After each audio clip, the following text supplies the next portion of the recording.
if you want to do a proper pistol squat, I'm going to show you the step by step. You start from this position, bring your leg forward and hold it. 1, 2, 3.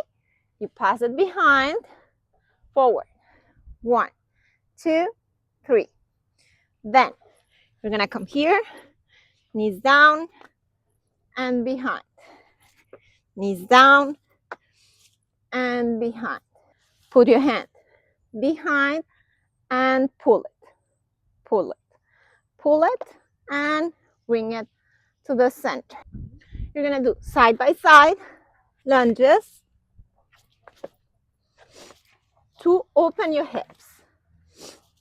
And then the last one, try a pistol squat. One foot behind, the other one next to your hand, and pistol squat.